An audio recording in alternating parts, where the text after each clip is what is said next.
오늘 함께 나눌 하나님 말씀은 신약성경 마태복음 12장 38절로 45절까지에 있는 말씀입니다.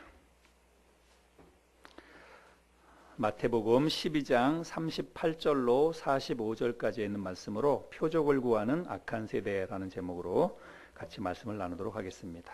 본문 말씀을 제가 읽겠습니다. 그때의 서기관과 바리새인 중 몇 사람이 말하되 선생님이여 우리에게 표적 보여주시기를 원하나이다. 예수께서 대답하여 이르시되 악하고 음란한 세대가 표적을 구하나 선지자 요나의 표적밖에는 보일 표적이 없느니라. 요나가 밤낮 사흘 동안 큰 물고기 뱃속에 있었던 것 같이 인자도 밤낮 사흘 동안 땅속에 있으리라. 심판 때에 니느웨 사람들이 일어나 이 세대 사람을 정죄하리니 이는 그들이 요나의 전도를 듣고 회개하였음이거니와 요나보다 더 큰 이가 여기 있으며 심판 때에 남방 여왕이 일어나 이 세대 사람을 정죄하리니 이는 그가 솔로몬의 지혜로운 말을 들으려고 땅끝에서 왔음이거니와 솔로몬보다 더 큰 이가 여기 있느니라. 더러운 귀신이 사람에게서 나갔을 때에 물 없는 곳으로 다니며 쉬기를 구하되 쉴 곳을 얻지 못하고 이에 이르되 내가 나온 내 집으로 돌아가리라 하고 와보니 그 집이 비고 청소되고 술이 되었거늘 이에 가서 저보다 더 악한 귀신 7을 데리고 들어가서 거하니 그 사람의 나중 형편이 전보다 더욱 심하게 되느니라. 이 악한 세대가 또한 이렇게 되리라. 여러분, 우리나라 전통 민속놀이 중에 외줄타기가 있죠. 앞에 여러분 그림을 보시면 이해가 될 텐데 보기만 해도 좀 아찔하죠.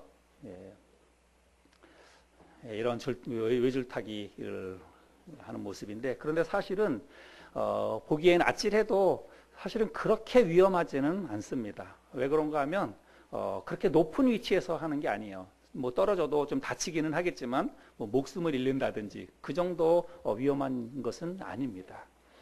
근데 여러분, 이런 외줄타기만 있는 게 아니라 이런 외줄타기도 있습니다. 여러분, 정말 아찔하죠. 그림을 한번 보시면 뭐 절벽과 절벽 사이를 가로질러서 외줄타기를 합니다. 또 큰 급류, 무서운 급류를 지나가는 이런 외줄타기도, 이거 그냥 합성이 아니에요. 실제로 있는 그 그림입니다. 그리고 또 어떤 사람은요, 나이아가라 폭포를 가로지르는 이런 외줄타기도 합니다. 근데 여러분, 왜 사람들이 저렇게 위험한 저런 외줄타기를 왜 사람들이 할까요? 왜 그러냐면 사람들이요, 웬만한 것에는 별로 감동을 안 하고 웬만한 것에는 별로 만족을 안 하는 겁니다. 그러니까 갈수록 점점 더 자극적인 거, 더 위험한 거, 더 모험적인 거, 사람들이 이런 것들을 하게 되는 게 아닌가, 이런 생각이 듭니다.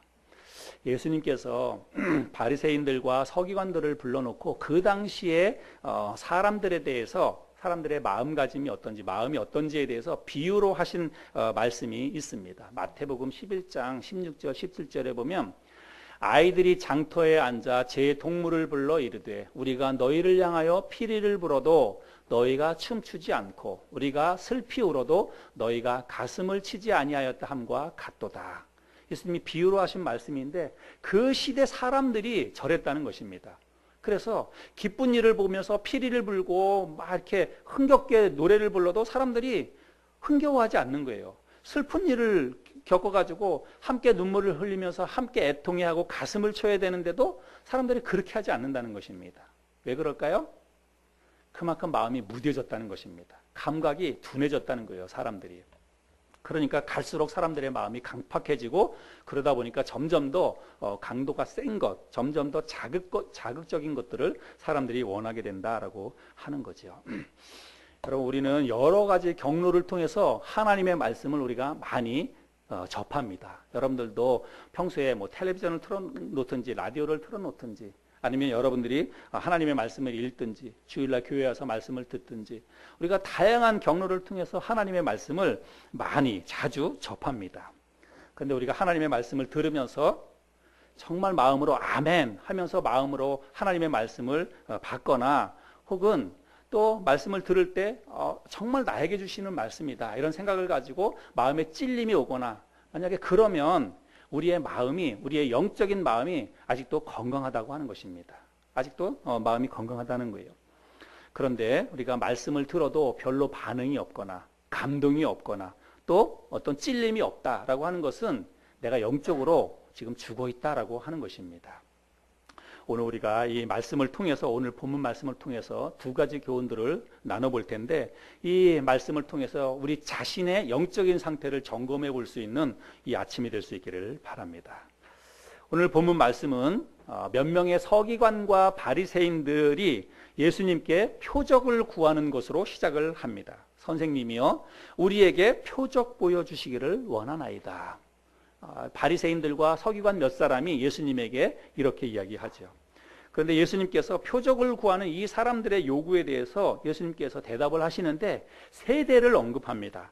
악하고 음란한 세대가 표적을 구하나 라고 하면서 세대를 언급을 합니다.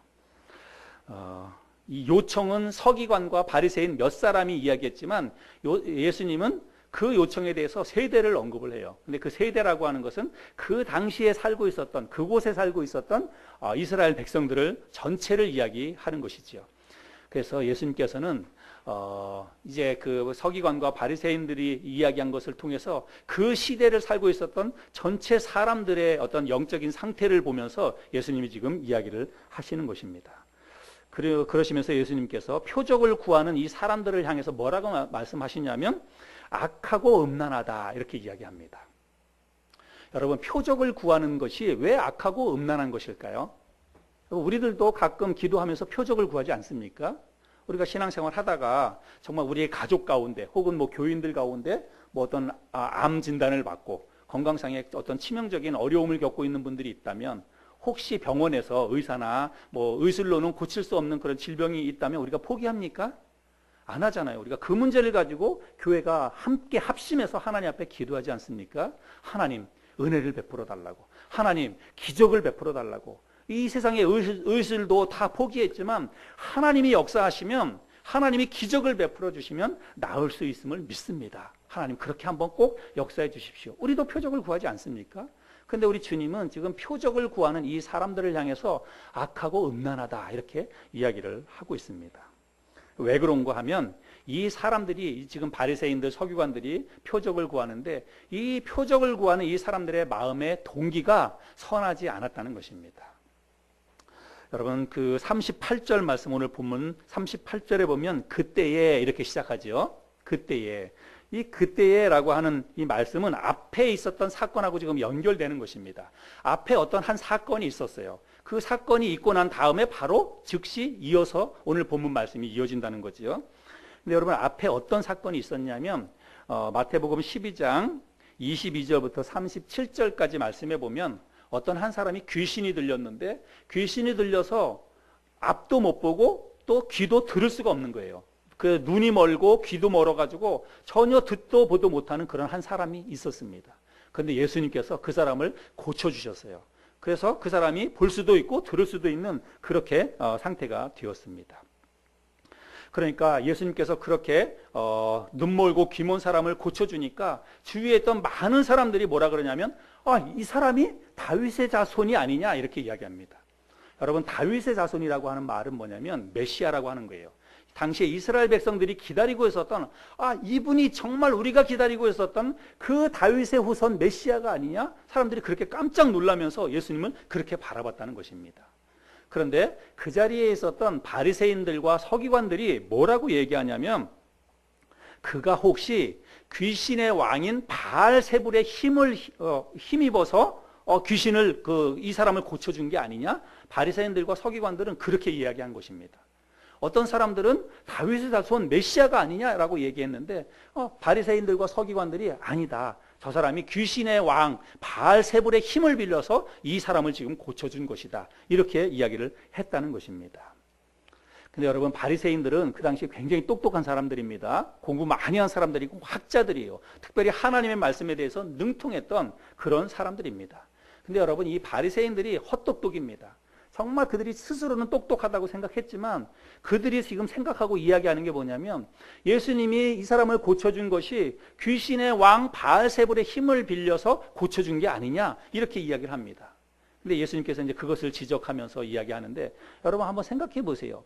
어떤 사람이 귀신이 들렸는데 귀신을 내쫓는데 귀신의 왕의 힘을 빌려서 귀신을 내쫓는다고 한다면 여러분 그건 자중질환이에요. 자기네들끼리 다투고 분쟁하는 것입니다. 귀신을 내쫓는데 귀신의 왕의 힘을 빌려서 귀신을 내쫓는 게 여러분 그게 상식적으로 논리적으로 그게 맞는 것입니까? 그게 아니잖아요. 그러니까 예수님께서 그것을 이야기하면서 내가 이 사람의 이 귀신을 쫓아낸 것은 귀신의 왕의 힘을 빌려서 한 것이 아니라 성령의 힘으로 내가 이 귀신을 쫓아냈다라고 이야기하면서 성령을 모독하지 말라 예수님께서 그렇게 이야기합니다. 자, 이게 지금 오늘 본문 말씀 있었던 바로 앞전의 그런 일입니다.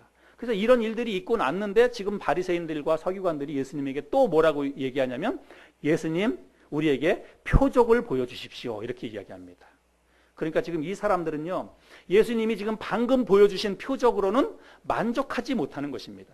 그것을 보고서는 당신이 다윗의 후손인지 메시아인지 우리가 믿을 수가 없습니다. 그러니까 하늘로부터 오는 아주 특별한 어떤 우리가 보고 믿을 수 있는 특별한 큰 그 표적을 우리에게 보여주십시오. 지금 그것을 요청하고 있다라고 하는 것이죠. 예수님께서 이런 사람들에게 내가 너희들에게 보여줄 표적은 요나의 표적밖에 없다. 주님이 그렇게 말씀하십니다. 여러분 요나의 표적이 뭔지 아시죠?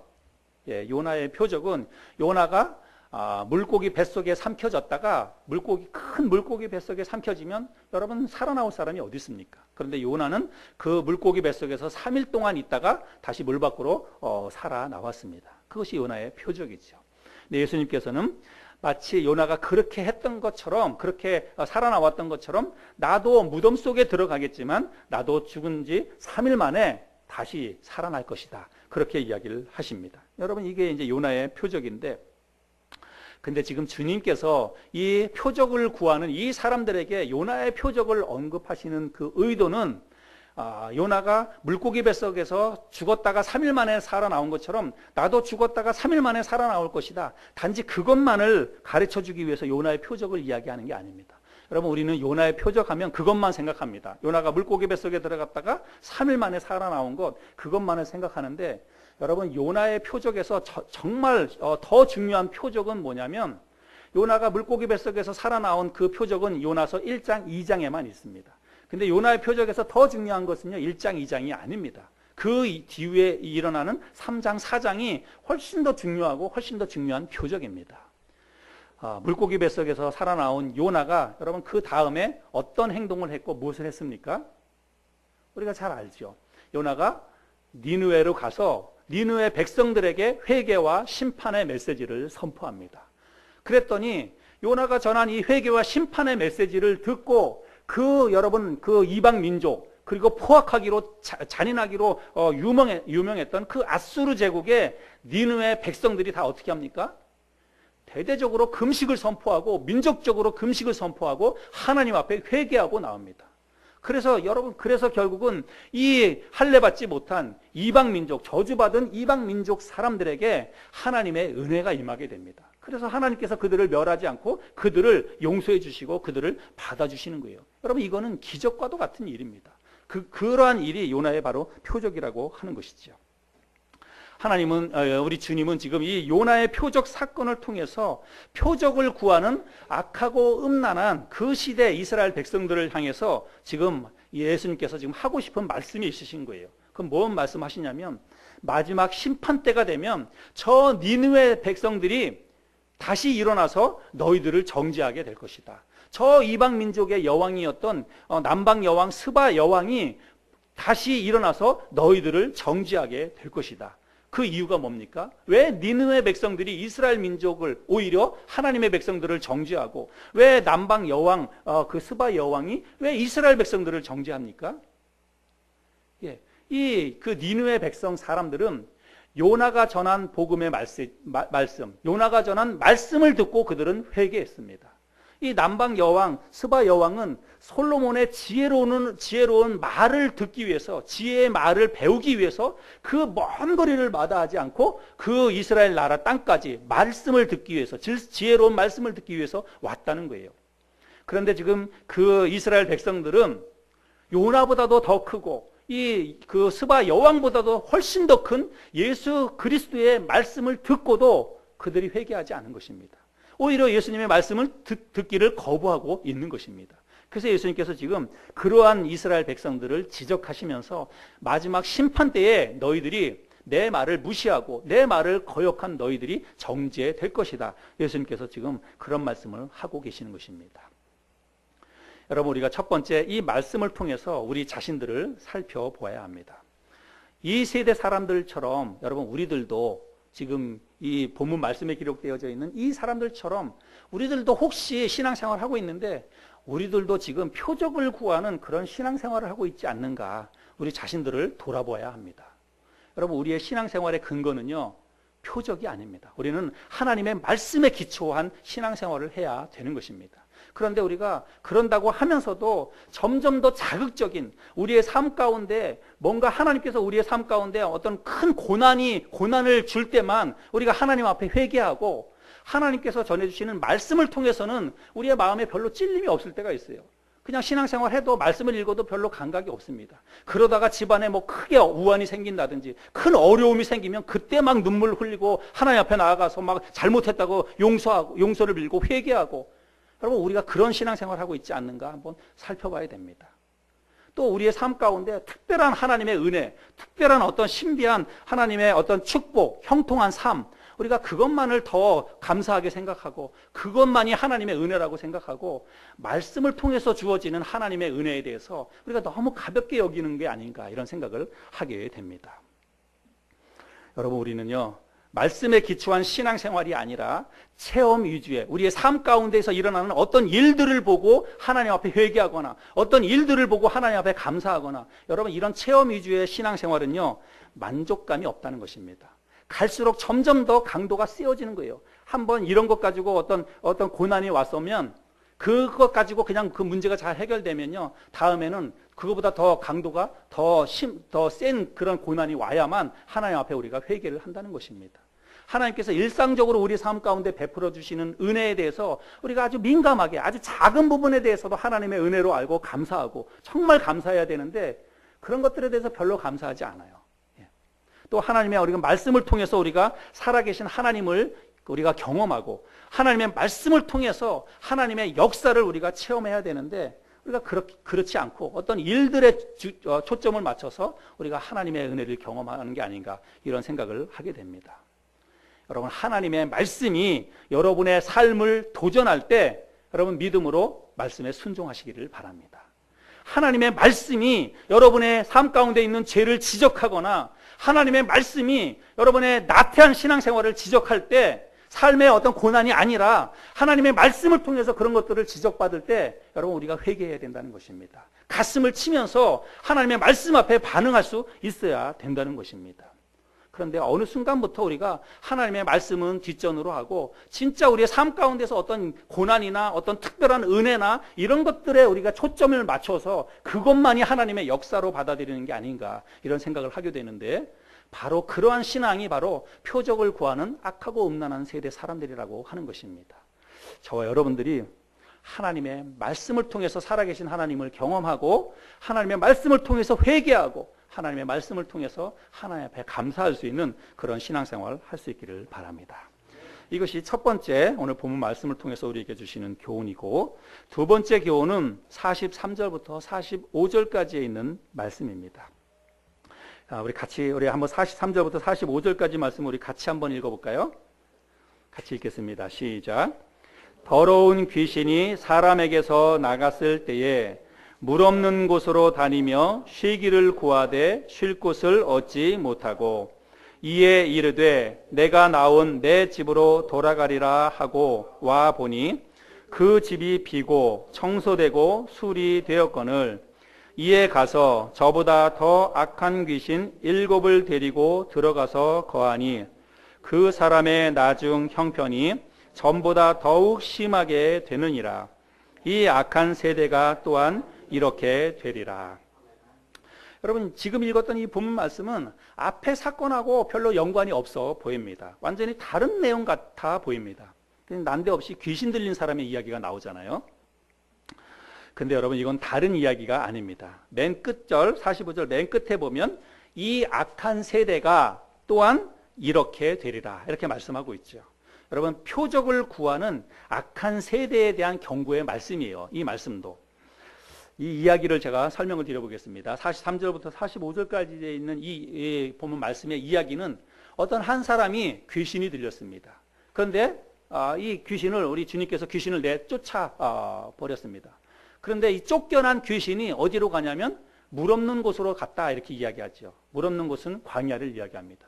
그래서 광야 여기저기를 귀신이 쫓겨난 귀신이 광야 여기저기를 돌아다니다가 쉴 곳을 찾지 못하고 어떻게 하냐면 내가 다시 내 집으로 돌아가야 되겠다라고 생각을 하는 거예요. 그래서 귀신이 다시 자기가 나왔던 그 집으로 돌아갑니다. 여러분 그 집이 어디예요? 자기가 쫓겨났던 그 사람입니다. 그래서 쫓겨났던 그 사람에게로 내가 다시 돌아가야 되겠다라고 생각하고 그 사람으로 다시 가는 것입니다. 여러분 우리가 이 말씀을 통해서요 귀신들이 사람들을 자기 거처로 삼고 있다라고 하는 것을 우리가 확인할 수 있습니다. 여러분 우리 귀신은 우리가 귀신의 존재를 사람들이 안 믿는 사람들도 많이 있습니다. 근데 여러분 우리 그리스도인들도 여러분 귀신의 존재를 우리가 실제로 믿어야 됩니다. 귀신은 있습니다. 하얀 소복을 입거나 입에 칼을 물고 피를 흘리는 여러분 그런 귀신 생각하지 마세요. 귀신은 영적인 존재입니다. 영적인 존재. 하나님과 우리 사이를 이간질하고 우리를 하나님으로부터 멀어지게 하는 이 악한 마귀 사탄의 세력들이 이 바로 귀신들의 존재입니다. 근데 이게 실제로 존재하는 거예요. 이런 우리가 하나님의 말씀을 통해서 지금 우리가 눈으로 직접 보는 것과 같이 우리가 이런 것들을 확인할 수 있지 않습니까? 귀신들이요 사람들을 자기 거처로 삼고 있다는 거예요. 물론 구천을 떠돌기도 하고 여기저기 돌아다니기도 하지만 궁극적으로 귀신이 머무는 곳은 사람들의 그 마음속이라고 하는 것을 우리가 확인할 수 있습니다. 내가 나온 내 집으로 돌아가리라. 귀신이 그렇게 생각을 하고 자기가 쫓겨나왔던 그 집으로 갔습니다. 그 사람에게로 갔더니 어떻게 되어 있습니까? 그 집이 깨끗이 청소되고 수리되고 지금 비어 있다 이렇게 이야기를 하고 있습니다. 여러분 그 집이 깨끗이 청소가 되고 그리고 깨끗이 수리되고 비어 있다. 이것은 뭘 얘기하는 거냐면 그 사람의 지금 영적인 상태를 이야기하는 거예요. 그 사람의 지금 영적인 상태가 어떻다는 것입니까? 좋다는 것입니다. 깨끗하다는 거예요. 거룩하고 깨끗한 상태가 되었다고 하는 것입니다. 그러니까 그 귀신이 이제 그 집에 들어갈 수가 없는 거예요. 깨끗이 거룩하게 청소가 깨끗이 되어 있기 때문에 들어갈 수가 없게 되었다고 하는 것입니다.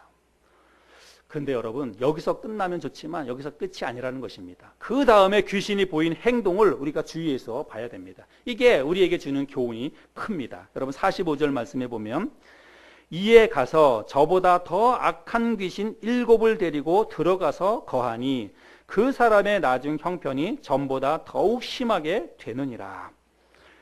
여러분 영적으로 악한 마귀의 세력은요 우리가 절대로 가볍게 여겨서는 안 됩니다. 이 악한 마귀 사탄이 보인 행동을 여러분 우리가 주의해서 봐야 됩니다. 우리가 신앙생활하면서 우리가 은혜 받고 우리가 깨끗한 삶을 살고 거룩한 삶을 살면 우리가 악한 마귀로부터 우리는 아무 상관이 없다라고 생각할 수 있습니다. 내가 지금 신앙생활 잘하고 신앙생활 열심히 잘하고 성령이 충만한 삶을 살고 그래서 믿음으로 우리가 잘 살면 나는 악한 마귀의 사탄으로부터 완전히 나는 벗어났다. 우리가 그렇게 생각할 수 있는데 여러분 그렇지 않다는 것입니다. 오히려 하나님 말씀은 우리에게 뭐라고 경고하냐면 선줄로 생각한 자는 넘어질까 조심하라 이렇게 말씀하고 있습니다. 우리가 마귀 사탄도요 어떤 사람을 공격하냐면 그냥 놔둬도 별 볼 일 없는 사람은 마귀 사탄도 그 사람 별로 매력 없어요. 마귀 사탄이 공격하고 마귀 사탄이 넘어뜨리려고 하는 사람은 어떤 사람이냐면 오히려 믿음이 좋은 사람입니다. 오히려 하나님 사랑한다 그러고 정말로 하나님의 나라를 위해서 열심히 일하는 그런 사람들을 마귀 사탄이 공격 대상으로 삼을 수 있다는 것입니다. 왜 그래요? 그 사람 하나 넘어뜨리면 이 파급 효과가 엄청나게 크기 때문입니다. 그래서 여러분 잘 보세요. 교회를 허물고 교회에 문제를 일으키는 사람은요, 그냥 교회만 왔다 갔다 하는 사람은 아닙니다. 교회의 중직자들이에요. 교회를 위해서 열심히 헌신하고 교회를 위해서 많은 물질도 드리고 열심히 헌신했던 사람들입니다. 그런 사람이 나중에 교회를 돌아서게 하고 교회를 어렵게 만들기도 하고 그런 일들도 한다는 것입니다. 사실은 마귀 사탄이 그렇게 그런 사람을 공격할 수 있다라고 하는 거예요. 그래서 우리들도 이거를 우리의 마음속에 경고로 받아야 됩니다. 나도 신앙생활 잘하지만 언제든지 내가 마귀 사탄의 공격 대상이 될 수 있다라고 하는 것들을 우리가 잘 생각해야 됩니다. 이 더러운 귀신이 그냥 물러가지 않습니다. 집이 깨끗이 청소되고 집이 정말 이렇게 잘 정돈이 되어서 영적으로 깨끗한데 그냥 순순히 물러가는 게 아니에요. 어떻게 합니까? 가서 더 악한 귀신, 힘이 센 귀신 7을 데리고 온다라고 말씀하고 있습니다. 여러분, 이 헬라 세계에서 7은 완전한 숫자예요. 그러니까 이제 정말 강력한 그 세력들을 몰고 왔다라고 하는 것입니다. 여러분, 이걸 제가 예를 들어서 설명을 하면 이런 것입니다. 어떤 조직폭력배에 그런 그 쫄개 하나가 있습니다. 이 조직폭력배의 쫄개가 길을 가다가 다른 맞서는 이쪽 그 조직폭력배와 경쟁 관계에 있는 다른 조직폭력배의 그 지역을 가다가 그만 걸려가지고 이 사람들한테 그냥 엄청나게 두들겨 맞은 것입니다. 그래서 죽다가 살아난 거예요. 죽다 살아나와서 어떻게 합니까? 자기 조직 보스에게 가서 다 이야기하죠. 그러니까 이 보스와 이 사람들이 가만히 있습니까? 이 사람들이 쇠파이프나 강목이나 이런 거를 들고 다 죽여버리자 해가지고 이쪽으로 쳐들어오는 거예요. 지금 상황이 이런 것입니다. 쫓겨났던 이 사람이 가보니까 집이 깨끗이 청소되어 있으니까 안 되겠다. 나 혼자는 안 되겠다라고 하는 것입니다. 그래서 더 강력한 그 귀신 7을 데리고 이 사람에게 들어와서 이 사람에게 지금 들어갔다는 것입니다. 그러니까 이 사람의 지금 영적인 상태가 원래 귀신 하나 있을 때보다 훨씬 더 나중 상황이 훨씬 더 심하게 되었다. 주님이 지금 그거를 말씀하고 있습니다. 여러분, 이 말씀은 비유입니다. 예수님께서 지금 예를 들어서 이스라엘 백성들, 지금 표적을 구하고 있는 그 당시의 유대인들, 이스라엘 백성들에게 비유를 통해서 너희들의 그 나중 형편이 지금보다 훨씬 더 심하게 안 좋아지게 될 것이다 라고 말씀하고 있습니다. 왜요? 그들이 지금 표적을 구하는 신앙생활을 하고 있기 때문이라는 것입니다. 여러분, 이 비유의 말씀을 통해서 우리에게 주시는 교훈을 우리가 또 생각해 봐야 됩니다. 여러분, 귀신이 그 사람에게서 쫓겨나갔고 다시 돌아왔을 때 그 집이 청소되고 수리되고 깨끗이 비어 있었다고 하는 것은 여러분, 영적으로 뭘 얘기하는 겁니까? 하나님께서 이스라엘 백성들에게 베푸신 사랑과 은총을 지금 보여주고 있는 것입니다. 하나님께서 이스라엘 백성들을 향해서 이스라엘 백성들을 사랑하셔서 메시아를 이스라엘 백성들에게 보내주셨습니다. 우리 주님을 이스라엘 백성들에게 보내주셨습니다. 그래서 예수님께서 이스라엘 땅에 오셔서 어떤 일들을 하십니까? 권위 있는 말씀으로 이스라엘 백성들을 가르쳐 주시고 구원의 은혜를 베풀어 주십니다. 또 말씀뿐만이 아니라 하나님으로부터 오는 신적인 이적과 기사를 통해서 정말 하나님의 나라가 이스라엘 그 땅에 하나님의 나라가 거룩한 나라가 다시 세워지도록 우리 주님께서 그 일들을 지금 하고 있는 것입니다. 청소하는 거예요. 집안 더럽혀진 그 집안 청소를 예수님께서 지금 깨끗이 하고 있었다는 것입니다. 그런데 이스라엘 백성들이 그 주님을 어떻게 했습니까? 거부했습니다. 그 주님을 받아들이는 것을 거부하는 거예요. 주님께서 오셔서 그 더럽혀진 이방 신들로 가득 차 있는 그 이스라엘 나라 땅을 거룩하게 하는 것을 이스라엘 백성들이 거절했다라고 하는 것입니다. 성령님을 통해서 이스라엘 백성들이 그들이 깨끗하게 비워진 그 집에 성령님을 받아들이고 성령으로 충만하게 되어야 되는데 이스라엘 백성들은 성령을 받아들이는 것을 그들이 거부하고 있다고 하는 것입니다. 주님이 지금 그것을 지적하시면서 너희들이 지금 내 말과 그리고 성령님을 거절하면 나중에 너희들이 더 심하게 안 좋아지게 될 것이다. 주님이 그렇게 경고하고 있는데 여러분, 우리가 이스라엘 나라가 어떻게 됐는지 잘 알고 있죠. 지금 이스라엘 나라의 영적인 상태를 보자면 우리 주님의 예언의 말씀이 그대로 다 실현되는 것을 볼 수 있습니다. 자, 오늘 이 본문 말씀을 통해서 우리에게 주시는 두 번째 교훈은 뭐냐면 여러분, 우리들도 참된 자유와 참된 구원을 받았습니다. 이 자리에 계시는 분이 예수 그리스도를 마음속에 받아들였다면 여러분 우리의 집은, 우리의 영적인 집은, 그 전에 우리가 우상을 숭배하고 하나님 없이 살았던 우리들의 집은 깨끗이 청소되고 깨끗이 수리된 것입니다. 내가 주님을 받아들였다면, 예수님을 내 마음속에 믿고 예수님이 나의 구세주가 되었다면 적어도 우리의 영적인 집은 깨끗하게 된 거예요. 그런데 문제는 뭐냐면 거기서 그치면 안 된다고 하는 것입니다. 내가 구원받아서 참 자유와 평안함을 얻었고 그리고 내 영적인 집이 이제 깨끗하게 되었다면 여러분 그 다음이 중요한 거예요. 그 깨끗하게 비워진 청소된 그 집에서 우리가 살아야 되지만 여러분 그걸로만 만족하면 안 된다고 하는 것입니다. 그런데 오늘날 많은 그리스도인들이 거기에만 머뭅니다. 구원에만 머물어요. 내가 구원받았으니까 이제 됐다라고 생각을 하는 것입니다. 여러분 착각하지 마세요. 구원은요 우리의 최종적인 종착역이 아닙니다. 근데 많은 사람들이 구원받아서 천국 가는 것만 생각합니다. 여러분 구원은 종착역이 아니에요. 구원은 이제 출발하는 역입니다. 내가 구원받았다면 그 다음서부터는 깨끗하게 비워진 이 집에 채워야 됩니다. 성령으로 가득 채워야 되는 거예요. 여러분 우리 기독교는요 비우는 종교가 아닙니다. 기독교가 다른 종교와 여타 다른 종교와 다른 점이 있어요. 다른 종교는 끊임없이 자기를 비우라고 이야기합니다. 그래서 물질적인 욕심도 내려놓고 어떤 뭐 세상의 권세욕도 내려놓고 다 자기를 비우라고 얘기합니다. 여러분 틀리지 않아요. 맞습니다. 거기까지는 공통점입니다. 우리들도 자기 자신을 내려놓고 다 비워야 됩니다. 그러나 기독교와 다른 종교와 다른 점은 여기서부터 출발되는 거예요. 여러분 우리는 다 비워야 되는데 비운 상태로 가만히 놔두면 안 됩니다. 비운 그 집에 성령으로 하나씩 하나씩 채워나가고 그리고 결국엔 내가 성령으로 충만하게 되어야 된다는 거예요. 성령으로 충만하게 되지 않고 그저 단지 비워만 있으면 여러분 마귀 사탄이 더 강력한 그 마귀 그 동료들을 데리고 와서 우리 집에 거할 수 있다라고 하는 것입니다. 저와 여러분들이 추구해야 될 신앙생활의 그 표대가 뭐냐면 성령의 충만입니다. 근데 오늘날 우리가 성령하면 우리 한국교회는 잘못된 이 성령 운동이 일어났었기 때문에 성령하면 우리가 잘못된 인식을 가지고 있어요. 뭐 산속에 들어가가지고 뭐 소나무 기둥 뿌리나 뚝 뽑고 그리고 뭐 등줄기가 막 뜨겁게 되는 것을 우리가 성령 체험했다고 하는데 여러분 성령은 인격적인 존재입니다.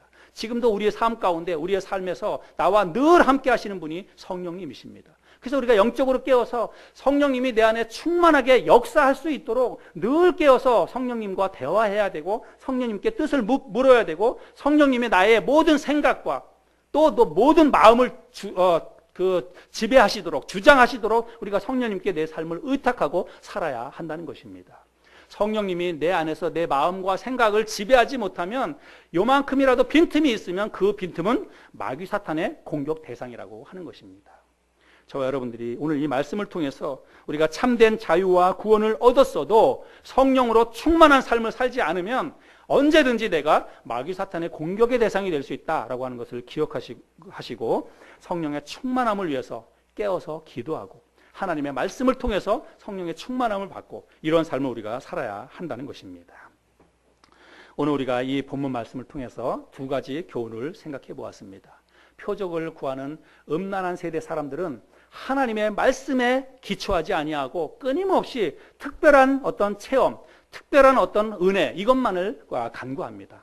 여러분 우리는 그런 어떤 삶 속에서 어떤 경험도 물론 중요하지만 하나님의 말씀이 하나님을 볼 수 있는 아주 강력한 무기이고 하나님의 말씀을 통해서 우리가 회개도 해야 되고 하나님의 말씀을 통해서도 하나님의 은혜도 경험해야 됩니다. 말씀 중심의 신앙생활을 해나갈 수 있는 저와 여러분들이 될 수 있기를 바라고 우리의 마음속에 여러분 구원받았다고 한다면 이제부터 우리가 정말 본격적인 신앙생활이 이제부터 시작되는 것입니다. 끊임없이 성령의 충만함을 간구하고 성령께서 충만하게 내 삶을 지배하고 역사하시도록 성령의 충만함을 간구하며 살아가는 저와 여러분들이 될 수 있기를 바랍니다.